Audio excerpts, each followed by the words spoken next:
74, 70. Oh, hey.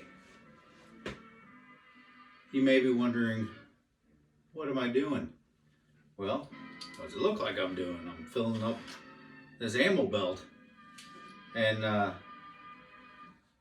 also getting ready for our upcoming Veterans Breakfast on November the 7th at American Legion Post 218 in Washington, Missouri. And tell you what, instead of telling you, why don't I show you some of the great things that I'm going to have on display? Well, these guys, you know,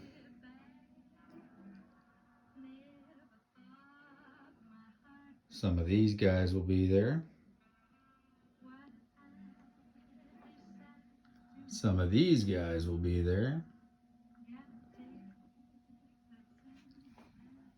And of course, some of these guys will be there. The Garand, the Carbine, the 03A3, the 1911, the P38, the P08, and the VZ27.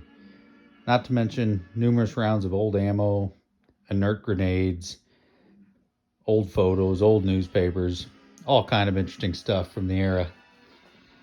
And there'll be other displays too. Get ready, November the 7th, Washington, Missouri, Post 218 Veterans Breakfast. I will just be one of multiple displays ranging from the Civil War to World War II. Can't wait to see you there.